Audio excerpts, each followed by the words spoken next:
Bienvenidos a Desde Cero. Welcome to Right From the Start. Today we are joined by none other than Noe Mendoza Jr. Thank you for being here, Noe. No, I'm glad to be here, Coach. And you're a repeat guest. Yes, repeat. Two times. Because, we want to get an update on a few things. We want to get an update on your law school. Boxing, college boxing, and other things, among other things. So, first of all, how you been? I've been good. Relocated to Dallas. I actually got to see you perform out there. My first weekend out there. Right. You and your band. Right. So. That was the first week. I believe it was in the Far West. The ballroom, and you saw me perform. I guess for the first time, right? And with the crowd and everybody just singing the songs and all that. What was it like? Watching me perform for the first time. I would say that was the first time I've ever had backstage access with the little backstage. Just wave the band and. So a quick story before we get going. In the dressing room, they had food for us. They had drinks and food, and they had a big tray of sandwiches. And Noe kind of helped himself to about 2 trays of sandwiches that day. I didn't taste the sandwiches, but were they pretty good? Luckily for you, I got one. You took some home. Yeah, they cut me off in the sandwiches that night. yeah. And we even asked for more sandwiches. So. All access that night. I couldn't ask for more. And that was one of my first experiences out in Dallas.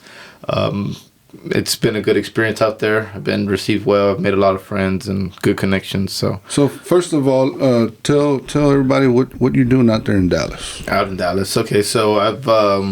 it's an update. It's an update, that's right. So since last year, I've taken my LSAT, which was the entry-level exam for law school. Got my score, then applied to law school. And Dallas was one of the schools in Dallas. There's a new... emerging law school called UNT Dallas, and it's a branch of the UNT system out in Denton. I don't know if you know about them, the Greenhawks. Well, they got a new law school. It's coming out. It's probably like 10 years since its creation, and it's growing, and that's why I chose it, because I want to be part of a growing system, right. Versus something that has its roots and its traditions already set. And so those are good. There was about 4 law schools that accepted me. A&M had accepted me, but on conditional terms. And so I decided to go with Dallas, UNT right. Dallas, because there's so much out there, including the Dallas Cowboys and the Texas Rangers. And wait. World Series champions, Texas Rangers. Correction. So I stand corrected. Hey, David, call me right quick, David. You brought a guest with you down from Fort Worth, Yeah, and he's one of your classmates with you out there, right? Yes, he's one of the classmates, also a fellow Aggie, class of what class? 22. 22. Okay. So yep. So introduce yourself real quick. Yeah, I'm David Bonilla. I'm 23 years old from Fort Worth, Texas, class of 2022 at A&M. And I'm also a 1L with Noe at UNT Dallas College of Law. All right. And you're here visiting family, right? Here visiting family, here for the Texas Aggie Bar Association tailgate this weekend. Okay. And looking forward to meeting a lot of new people that are also in the business. All right. Well, it was nice to meet you. Yep. And good luck in your future. And, come maybe next time you'll sit down in that chair and have a chat with us. Yep. Thank you. Awesome. Well, you be careful and nice meeting you, and take care. Yes, sir. All right. See you, David. Have a good night, and I'll see you tomorrow. Thank you. Okay. So what is the tailgate about? This tailgate, I don't get to come to College Station a lot, and when I do, it's got to be worth it, like a podcast or a tailgate. And this tailgate is being put together by a group of Aggie lawyers, so it's just an association, or as we call it, a bar, because every group can create a bar within the state of Texas or whatever state there is. The bar is something that you have to pass at the end of your studies. And in this group, there's a lot of Aggie lawyers who have passed the bar, started a group, and so now they're just trying to look out for young attorneys on the rise and offer them some opportunities. And so, Noe, when did you decide to, or when did you make up your mind to say, hey, I'm going to Dallas and I'm going to go to law school. I'm going to get this done. When did that pop in your head and you went after it? I mean, wanting to study the law has been something I've always wanted, right. And it's never been something that I've I've never not seen myself pursuing. But when we started that boxing club here at A&M, it really changed my plans for the meantime while I was here, and I was trying to get a team and make some history, and that's kind of also why the reason I'm here again, because now we have a student who heard of all this work that we've put in, and now they're trying to start that club back up. And so, I mean, this weekend serves a lot of purposes to catch up with my coach, one of my best friends out here, and to go to that tailgate network and to help this kid start this club again. And I don't mean kid in the sense that he's young, but I just to make sure. He's a student. He's a student. He's a kid. Yeah, he's a student. Like I was, like I was, and like everybody going through college for the first time. Leaving their homes and experiencing life outside of their homes. It's not something that their people have got to adapt on the fly. Right. So that's what a part of A&M. So your move to Dallas has that changed you a little bit? Has that kind of gotten to you another level of thinking or acting or being more direct, or going to college? Did moving to Dallas change you a little bit? I can say that relocating to Dallas from where I'm from originally, from South Texas, you can see the change in pace, the fast fast-paced environment. There's quick people. Law school is full of clever people who are pretty smart in their class and always on their toes. And you got to be able to present that and come and represent your school. Showing up every day. I mean, that's number one, is being able to show up. I think that from where I'm from originally to law school, there's a huge comparison to make. But when I came to College Station for the first time, and I was out here in the Bryan College Station, the skills and the character that I built out here were some of the things that have got me ready for Dallas, or you put me in any city now at this point. I feel like Bryan College Station is one of those places that has taught me how to, not to say so to speak blend in, but to even stand out, because I come with more tools in my tool shed. Right. Do you think that helped you a little bit more in what you want to do now? Did it give you more experience? Did it get you more prepared for what you're doing now? Well, coming out to Dallas, starting school here at University of Texas, I didn't fear not fitting in. Right. It was more of how will I be received here, especially because I'm from a different culture, come from a different background. And, people in law school, at least historically, law school's been something that's been exclusive to more few groups. Minority groups getting access to the law now has changed it. There's more an understanding of it, and when somebody who's able to go learn the law and then come back and benefit the community with it, that's something that's inspired me. So coming to Dallas, I actually started a run club, for example, on campus. So now at 3:30, we go and we jog 2-3 miles.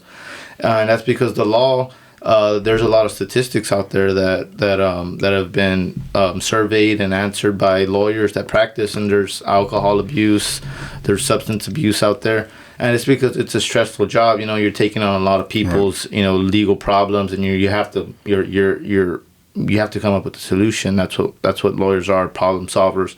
So I could see how people can turn to alcohol or some other substance to fill that in, make them feel just tranquil, to cope with everything, with coping with everybody's, especially their own. They're trying to balance. So when I started learning the statistics, I come to Dallas. well, my biggest goal was to make a name for myself, and I think that's like what everybody kind of goal ought to be, just to kind of like advance their name and their families, honor, things like that go back way back when.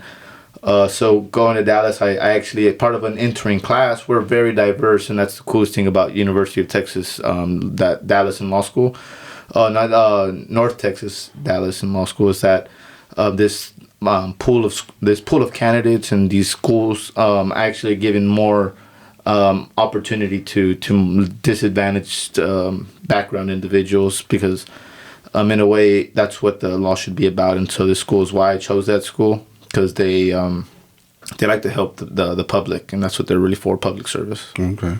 So how's life in Dallas?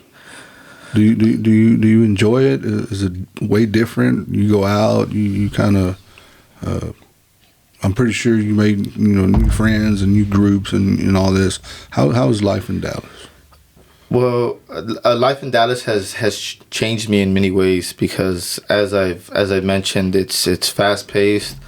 Everybody that you're around is smart, and it really just kind of pushes you. I got friends that travel from out of the area. They commute every day from, say, their town an hour out, right, and they got to go home in that same direction. That's 2 hours out of the day that they're out on the road. And some people go home to kids, and they got to put kids to sleep before they can open up their books. Mm-hmm. And so that really went well. Getting to know different experiences, of course, like that's what's most important, because not only are these people my classmates, my colleagues, but I'm learning about them, on a personal level. So that's what first inspired me to run for what they call the 1L. So there's 3 years of law school, and every year that you advance, you become an L. So L just signifies law and law student. Right. Okay. There's 1L, 2L, 3L. Your third L year, by then you're getting ready to graduate. So just like any program, that's our way of identifying what year we're in. So when I started school, I wanted to represent the diverse entering class that we had. So I ran for this position in the student government. It's called the Student Bar Association. It's our form of student government, and how we allocate student funds or state funds to student organizations. And there's several student organizations, and we've started one. So I know about student organizations, the constitutions that create them, the roles and responsibilities. And so I had a background as a student leader, and I wanted to become what was called the representative, to be able to speak to these students, learn about them, and make sure that they have the support, because not everybody has the social support. Mm-hmm. And so that's probably one of the biggest challenges law students face, is like having somebody to talk to, relate to, because it's just a competitive program. Right. People want to be number one or in the highest, and so a lot of people. It's a rat race, man. It's not necessarily something like that. We're here, biting each other, or creating like a lot of conflict, but it is what it is. I mean, that's what school is about eventually, right, or so, and especially in these professional schools where everybody just wants to have the best grades, because that's ultimately going to lead to a higher paying job. All right. So how are your classes? How are your courses? Are you overloaded? Are you trying to get done fast, or are you kind of taking your time, or what is your classes like? Well, seeing how I graduated from A&M, mm-hmm, right? A&M is, when you think of A&M and the brand, it's cutting edge. They're right, making deals, with this association, that's creating them to like level up. And so when you think of A&M and everything, that the skills that they taught me, with research and all, well, I took that when I learned, and I got a master's at the UTRGV program that I graduated from. And I went into this program, and so that's the thing, is that in this program that we're in, a lot of people come from different backgrounds, during different ages, different experience levels. So, but being part of coming from A&M, I feel like that really got me ready, geared me for what I was to expect in law school. Law school altogether, I mean, that's what they really think, especially your first year. You don't just take it from me. Ask anybody who went to law school, right, practicing attorney, or who's in law school now, that the first year is designed for them to weed you out.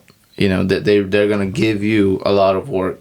they want to overload you. They want to burn you out. And that's just part of the test, the overall test. With any other thing, like every day. It's like boxing. You want to throw in sparring, see if he's got it or not. Oh, exactly. Or even at sparring, when you got to make weight and you got to cut something, and there's temptation out there. Like you're hungry, you want to go and eat. There's just that you're tested in every way. You could be tested, and just like in law school too, because your time is the most important asset to you in law school. You learn to appreciate it and value it a little bit more than when you usually, or at least I have come to. And there's people who learn that at a younger age, but law school is one of those programs that you'll go through, and you'll come out with a better or higher appreciation for time and how much you can do in the matter of time that you apply yourself to. Right. So do you miss home? I mean, you've been out there a couple of months. Not that long, right? Mm-hmm. You miss home? Well, that's the next question. That's the very next question is, when do I get to go home? Because I'm not going for Thanksgiving. I just know that it's a 6-7 hour drive to and from, and I miss my family. I mean, without a doubt, I miss my dad, miss my mom, miss my sisters, my younger brother, and in the boxing program. You have to help out a lot. This is something that I had to do for myself, and we're all kind of forced to make sacrifices. So now I'm asking myself, do I stay in Dallas for an opportunity in the summer to intern or build experience over here? Do I go home and try to get maybe a clerkship with a federal judge or state judge or? So it's all about experience now, because this school right here is really kind of thrusting you into the professional world. You have to find something, find a purpose, find a passion. And I'm one of those students, on the other hand, and they've recognized it, that you don't have to teach me that, or you don't have to, kind of ask me what I want to do and try to figure it out with me, because I've kind of come in with a plan. And that's something that they like. That's something that they've liked. And as a student leader, I won that election. And so just kind of keeping the conversation going. Just yesterday, they know me. They sat me down. They read my resume, my cover letter.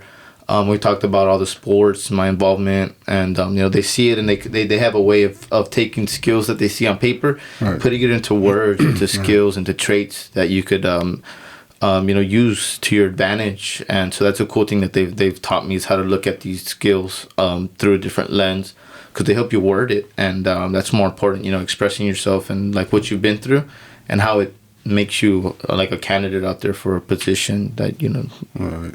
Well, you always have your second home here, so if you need some turkey on Turkey Day, you're just only 2.5 hours away. Well, depending where you go through. No. Depending if you go. But what is your target graduation date? Is it what do you got left? 2.5 years or? Well, I can't even speak for this semester yet, because we're still going through it, and I hate to overlook any challenges if like we're already there. So after this semester, I should be 2.5 semesters done. So about 2 years in addition to what I've already completed. And right. So what kind of law are you looking to practice? Oh, that's the coolest thing about this program.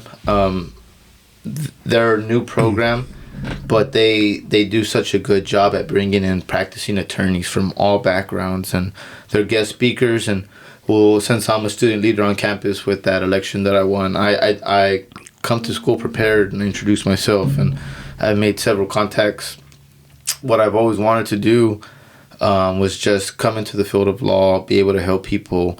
But now I've been asked here and there, are you going to become like a lawmaker through legislation, or do you become somebody who goes into the trial court and argues their case, litigates, and you can become a litigator?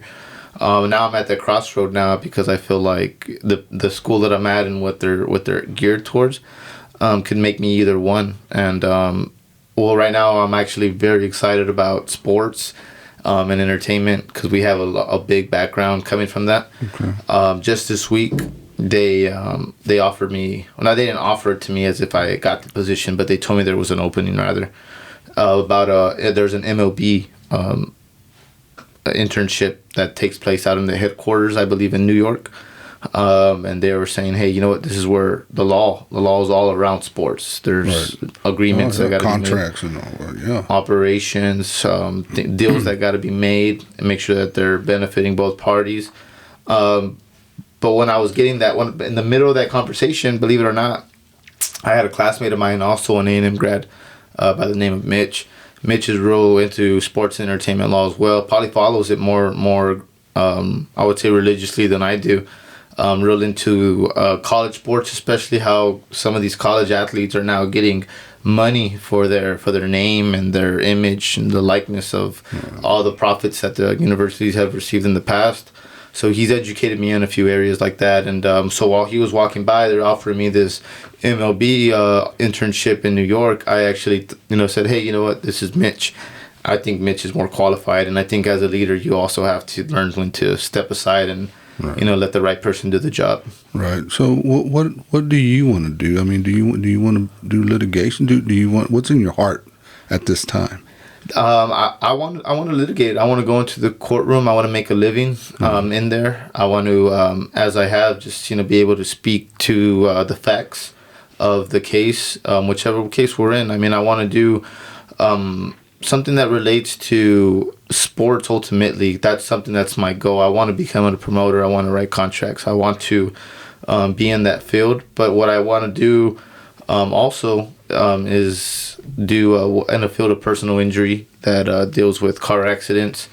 And I think that being able to explain to people the process, especially when they're hit or struck from behind, and there's all types of incidents. But personal injury deals with a lot of things. There could be products liability. There could be a malfunction in one of the machineries that you're using, causing an injury. There's lots of stuff within the world of law and being able to litigate personal injury that I feel like I would want to be able to learn. Thing is now is when building on that area of law, there's just a lot of competition. I mean, you see it all the time on the television. There's always that one lawyer who's the strong arm, or he's the this or that. And so that's why it's part of marketing and marketing myself in that field. I think that we've created taking the fighting to the courtroom and creating a slogan. So while I'm in law school, that's my ultimate goal, to be able to practice personal injury. But about marketing myself in that manner as well, is that's going to be something that's going to help me, because a lot of people, and I don't mean people as in the general public, but people who practice attorneys, they don't often think about the marketing side of their business.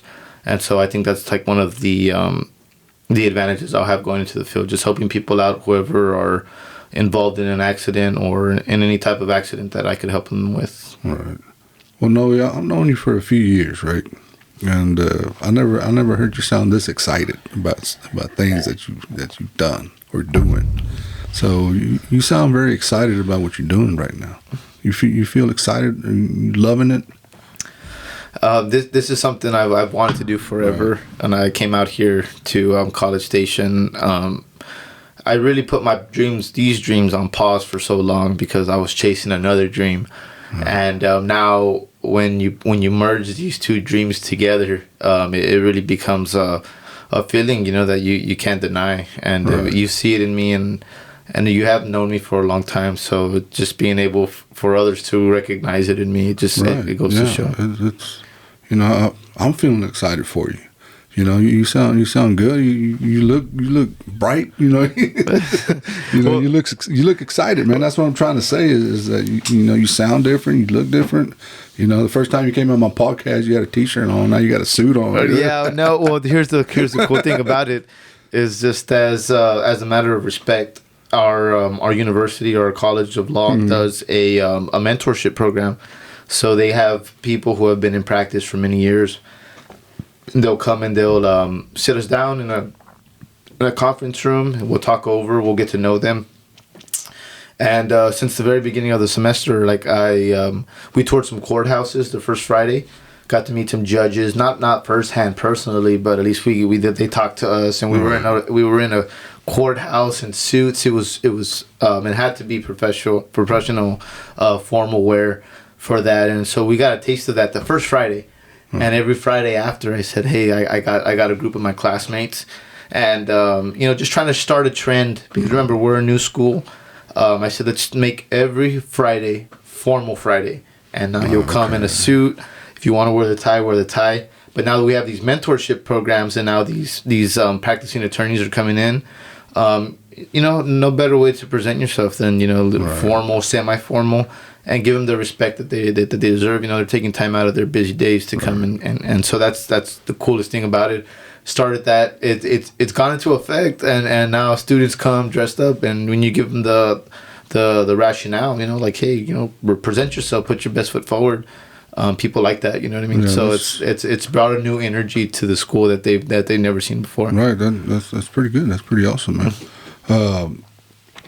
So let's talk about what you got going on with the college boxing now.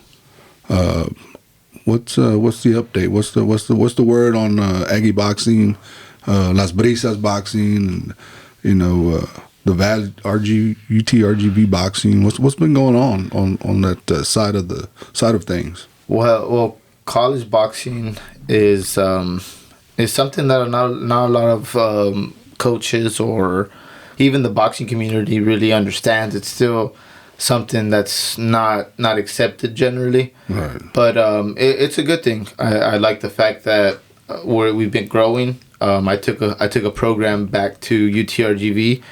And I exposed that community then. We started the first one here in Bryan College Station. People were looking at us like we were doing witchcraft and taboo, like stay away from them. There were battles, man.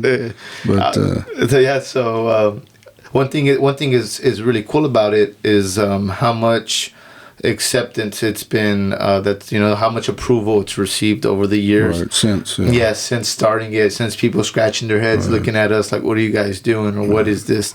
And so for the first year, in Texas alone, I want to say there's about 4 or 5 teams that have formed, and I want to say that are doing good things. And it's just an opportunity for boxers, young boxers like me. I came to college. I love the sport, but I was really busy with schoolwork and just trying to make a way to train, stay involved, and there's just it puts you into a different perspective when you understand how boxing at the amateur level is designed to create Olympians, and it's very hard to kind of juggle that lifestyle if you're going to college. Not that it's impossible. But, it's very few and far between do you hear a story about somebody who's going to college and goes on to do the Olympics, only because that's what they, dedicate their life towards, becoming an Olympian. And the USA boxing system is designed to produce champions, international champions, from the youth levels all the way to, to the Olympic level. Right. And to pros, yeah. And then to convert them into pros. So the coolest thing about this now, the collegiate level, is that what we're doing, and people don't seem to follow. But I mean, just like every other sport, you think of a sport at the college level, then there's fans. You know what I mean? We're building fan bases within these institutions, these colleges. That way, when whoever decides to, at the young age of 18, 19, go to college or go pro, that's up to them. But if they went to college at a school that offers college boxing, well, guess what? They get to travel, compete with this team. All they gotta do is go to school and pass. Like that. That's something that's important for the advancement of their careers. Not for us, not for anybody else. But college boxing gives you that opportunity for you to educate yourself, and then as you educate yourself, you become part of a team. This team has fans. Usually, we generate and we do a lot of good stuff. It all happens organically. We don't have people on payroll going out there and creating the engagement for us. Like the students built this up on their own. Student program. Yeah. When they graduate or they decide to go pro, well, guess what? They're coming from a program that's, grounded with fans. Right. More people know who they are. More people will tune into their fights. and they're representing something larger than themselves. Like that's something that a lot of people haven't seen entirely for what it stands for. Especially A&M. We're just talking how big of a brand it is, how you can take A&M and it could equal something as large as Pepsi or all these partner these corporations that it partners with. Like that's how you should think of A&M, and even putting that on your chest in the boxing ring, unheard of. Yeah, a good example is Alfonso Lopez, because he went to Sam Houston and he became a pro boxer. So who do you fight? Kelly Pavlik. Kelly Pavlik, and he fought El Zurdo Ramirez. Ramirez? Yeah, he fought him too, and he went to Sam Houston, and he fought for the college fight night, the Sigma Chi's and all that stuff, and he went pro. So you can go to college and you can go pro. No, you very well can. Right. Alfonso's a great example. He went on to go pro, fought at the world stage, and at the high level that that requires and demands of you.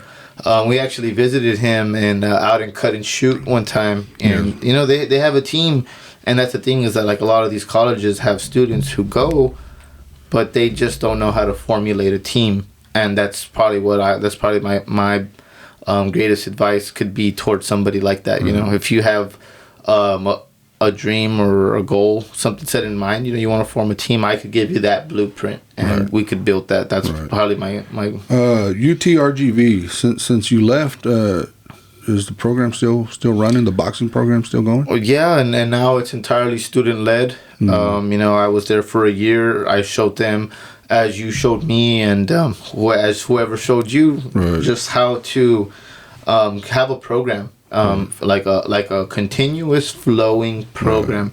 Yeah, because anybody can train somebody, but it takes a special something to run a program. Exactly, run it, and that it's running, and a lot of like anybody could purchase bags, have a boxing ring, and let you train in their facility. Anybody can own a facility to put it into motion and to see, like what could be produced. Like, what you got to make them believe in what you're doing. Exactly. This is probably the most important thing. And so that's one thing that I did. I didn't have a lot of time to do, but as I was at UTRGV and I stuck around, coached it for a year. I took two students to nationals. One of them brought the championship back against Cornell. It opened a lot of people's eyes as to like, UTRGV being more than one or two students. Because when I graduated, or when I won the championship, and then I graduated, they're like, it was a fluke. It's over, right? Another kid wins it, and it's a third person wins it, and it's like, hey, you know what? Maybe this is something that we should be, paying attention to. But I mean, I can't tell you that's the equal treatment across the board. There's teams that are bigger and better than others, and that's the cool thing about college boxing is just like, man, there's teams that are like solidified, in numbers. They come with 30, 40 deep. Michigan, Illinois, Washington joined UCIBA.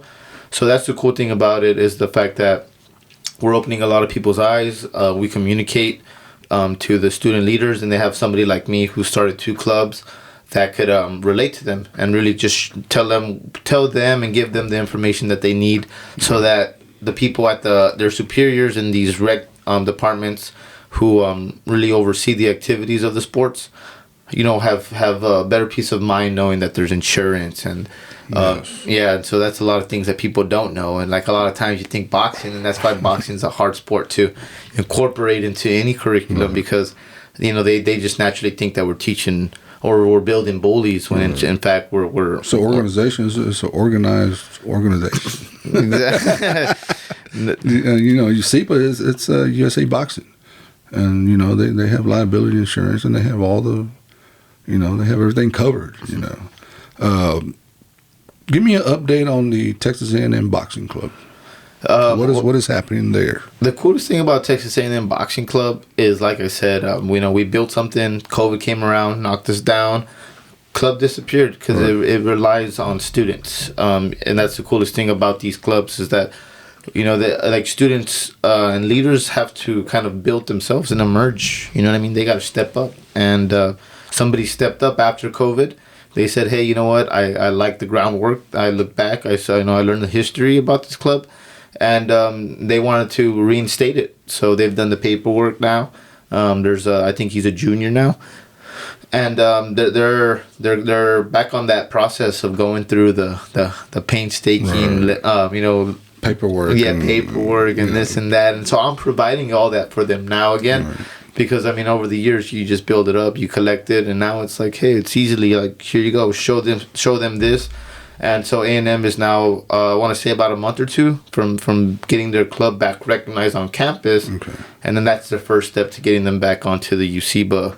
And who's the student that's getting everything together? Well, it's a young man by the name of Aiden. I'm supposed to be sitting down with him this weekend. Okay. I'm going to kind of walk him through it again. But again, we've been talking back and forth.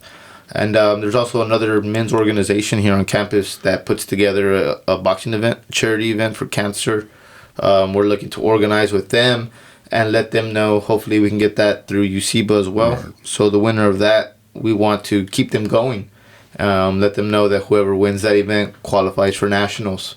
And they get to represent A&M in Houston. Okay. And so that's going to be something that's going to be a drawing for them, because I know that this organization and this charity event that they run, the men who take part in that and train for it have taken it serious, and because it is so, it's a perfect time for A&M to come back into the right. to the boxing league, the college boxing league, because now you got students who take the sport serious. They're already competing in an event a month in advance of the national tournament, and then now, you're giving them another purpose. Right. They win and they get to go to nationals, which is cool for them. Right. Do you think you're going to be always attached to Texas A&M Boxing Club? I think I'm attached to Bryan College Station, and as you said, Bryan College Station is a place that taught me a lot of lessons. Yeah. And that boxing program was a great way to learn from the community, learn from individuals, leaders like you. And it made me a lot of friends. Right. Boxing was something that a lot of people respect. It's a tough sport, and we're in a position, like I said, to be able to help others learn from the sport. It doesn't have to be through competition. We used to have self-defense seminars. Yes. Yeah, and we used to have members that would come in and just learn for the sake of learning, and we're more for like just being active and using it for the fitness aspect. Right. So tell me about the UCBA National Tournament. It's going to be in Houston, Texas, of all places. Yeah, no, Houston, Texas. We did a full circle on that, didn't we? Yeah, UCBA is on good terms, and USA Boxing is divided to regions. We have South Texas that traces from Austin to San Antonio, Laredo down, mm-hmm. and Bryan College Station falls within the Gulf region. Yes. The Gulf is actually taking the lead on this one and has offered and has provided us with the contacts that we needed, the host hotel, the officials that we're going to need to, the referees and judges and everybody that we're going to need to facilitate this, and they've really helped us out. Texas UCBA has had Texas in their sight for a long time, right. And so to be able to bring this to Texas, it really puts a less of a burden on Texas teams that are growing, right. to be able to attend this event without having to pay for airfare or worry about those other things on top of their competition apparel, and so there's a lot of budgeting and a lot of accounting that these students have to deal with on a regular basis. Having it in Houston is going to be big, right? Because for the first time, Houston's already it's one of those cities. It's just it's a hub. They have 2 airports. There's just a high population, and they have 2 universities there that are part of UCBA, which is the Texas Southern University and the University of Houston. Yeah, so those 2 programs, we can probably predict about anywhere between 10 to 20 people just competing from those universities alone. I think when I saw this, when you sent me this picture, it's like this is huge. This is kind of a testament to what we've done here, right? Because you know, if you don't start this program, I don't think there would ever be a UCIBA National Tournament in Texas, right? Do you think that's the case? Do you think you have something to do in this? No, you put a good argument forward, you know, and I believe you. This is something that was put into motion probably many years ago, back in 2016, 15, 16. Maybe unintentionally, but it led to this, right? This is where we're at today, and we're in March, and I'm actually considering for the first time being a law student that represents and comes and competes at this event. And if I could take a national title back to that college, you know, it would just put that college on the national map, which might even do us both some good. Yeah, that's pretty amazing. Well, Noe, anything else you want to add, Noe, to the conversation? Talk to me. What you got on your mind today? Are you hungry? Yeah. I just want to thank everybody who's helped me get to where I am today, especially those that never gave up on me, my parents, you, Coach, and many others out there. I see things differently now. Dallas has changed me, changed my mindset, and being here now and being able to revisit everything that we're doing and what we've done and how it's actually become what is, you know, what we're looking forward to. It's just a great experience to come back to you, visit you here, and always enjoy having you here. My boys enjoy having you here, and you know, it's is that an airplane? I ain't heard that in a long time. Anyway, well, as always, we always enjoy having you here, not just on the podcast, but when you come visit us. You know, it's always a joy. You know, we always have a good time. We always laugh. We always have create great memories. Yeah, as we always do. And this is a new tradition we're starting. Right. I wanted to congratulate you, secondly, on your year anniversary. Right. For Desde Cero. I think that's awesome. You know. Yeah, I appreciate that, and I want to thank everybody who supported the channel, who's been a guest. I've had a lot of great guests. You know, over 40 podcasts already. This is your second one, and it's been amazing. It's been great doing these things and you know, meeting new people and hearing their stories and hearing the stories of friends like you and family members and everything and you know, I've enjoyed it doing it with my sons, Alex and Alan. You know, it's something that we do once a week. Except for the past couple of 3 weeks watching the Rangers, we couldn't do anything. Right. You know, we were too nervous to do anything, so we were like, let's just, you know, watch the games. Yeah. And it's been a blast, and I appreciate everybody who's been supporting the channels. And I run into people in the street, and hey, man, we watch your podcast, and it feels good when they tell you that, you know. And I get a lot of people who say, hey, I want to be on a podcast. Well, what are you going to talk about? I don't know, man. You know, but there's plenty of guests coming, and I have a lot of people lined up, and I try to, you know, do a community thing and talk about positive things and you know, make it fun, make it enjoyable. You know, not make it controversial, like, you know, who did you murder? You know, stuff like that. Hey, you'll never know. Hey, but that's it. You never know.